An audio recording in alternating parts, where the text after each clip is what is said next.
साल था 1946। भारत अपनी आज़ादी की दहलीज पर खड़ा था और ठीक इसी मोड़ पर एक ऐसी सरकार बनी जो आने वाले कल की उम्मीद थी, अंतरिम सरकार। ये एक बहुत बड़ा पॉलिटिकल एक्सपेरिमेंट था जिसके अंदर ना एक गहरा तनाव छुपा हुआ था। सवाल बस एक था, क्या एकजुट भारत का सपना सच हो पाएगा? तो चलिए आज इसी कहानी को परत दर परत समझते हैं। तो कहानी शुरू होती है जवाहरलाल नेहरू की लीडरशिप में इस सरकार के बनने से। यकीन मानिए, ये वो पल था जिसका इंतजार पूरा देश अपनी सांसें थाम कर रहा था। आप देखिए चीजें कितनी तेजी से आगे बढ़ी। अगस्त में कांग्रेस को सरकार बनाने का न्योता मिलता है, सितंबर को सरकार बन भी जाती है और फिर ठीक अगले महीने अक्टूबर में एक ऐसा ट्विस्ट आता है जिसने पूरी कहानी ही पलट दी। इस एक पल का मतलब बहुत बहुत गहरा था। सोचकर देखिए, सदियों की गुलामी के बाद पहली बार सत्ता की बागडोर भारतीयों के हाथ में थी। हाँ, ये सरकार टेम्पररी थी, प्रोविजनल थी, लेकिन ये एक नए भारत के सवेरे का ऐलान था। तो अब कहानी में एंट्री होती है मुस्लिम लीग की। देखिए, शुरू में तो लीग ने सरकार से दूरी बनाए रखी, पर फिर अचानक से उन्होंने अपना मन बदल लिया। तो सवाल यही उठता है कि इस यू टर्न के पीछे की वजह क्या थी? क्या वो सच में साथ मिलकर काम करना चाहते थे या फिर इरादा कुछ और ही था?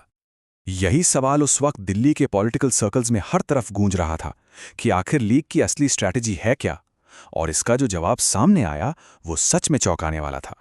और यहीं से कहानी का असली खेल शुरू होता है। मुस्लिम लीग का प्लान सरकार पर बाहर से अटैक करने का था ही नहीं। उनका प्लान था सिस्टम के अंदर घुसकर उसे अंदर से ही खोखला कर देने का। ये शब्द अपने आप में सब कुछ साफ कर देते हैं। लीग का मकसद सहयोग करना नहीं था, बल्कि टकराव पैदा करना था। ये एक सोची समझी चाल थी, सरकार को अंदर से ही पैरालाइज करने की। और इस स्ट्रैटेजी को अमल में लाने का तरीका बहुत क्लेवर था। उन्होंने सरकार का सबसे पावरफुल डिपार्टमेंट यानी फाइनेंस मिनिस्ट्री अपने हाथ में ले ली। अब देखिए, फाइनेंस मिनिस्टर के पास वीटो पावर जैसी ताकत होती है। वो किसी भी दूसरे डिपार्टमेंट के प्रपोजल को ये कहकर रोक सकता है कि फंड्स नहीं है। और लियाकत अली खान ने बिल्कुल यही किया।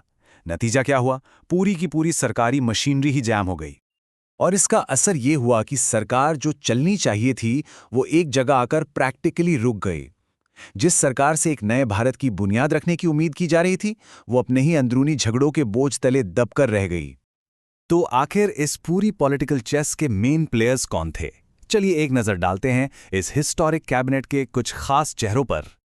तो जब मुस्लिम लीग ने ज्वाइन किया, तब इस मिलीजुली सरकार में टोटल मेंबर्स की संख्या हो गई 14। और इसमें पावर का बैलेंस कुछ ऐसा था, कांग्रेस की तरफ से 9 मेंबर्स थे और मुस्लिम लीग की तरफ से 5।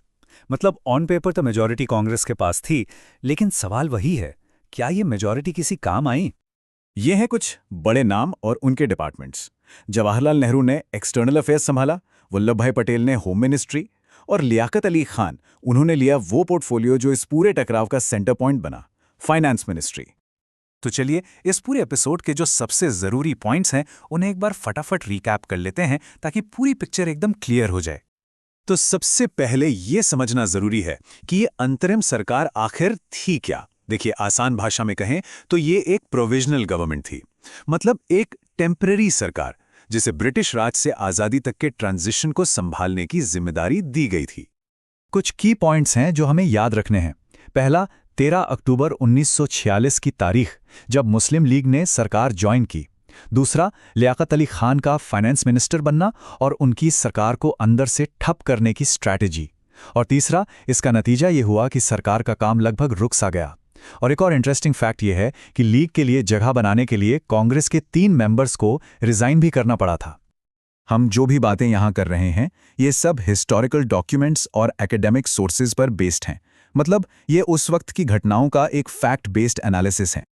तो आखिर में अंतरिम सरकार की कहानी एक बहुत बड़ी, एक दुखद विडंबना की कहानी बनकर रह जाती है।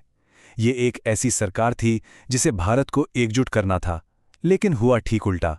ये खुद ही देश के गहरे बंटवारे का सबसे बड़ा सबूत बन गई। और ये सब कुछ हमें एक बहुत बड़े सवाल पर लाकर खड़ा कर देता है। क्या अंतरिम सरकार की ये नाकामी ही वो आखिरी सिग्नल था कि अब भारत का बंटवारा होकर ही रहेगा?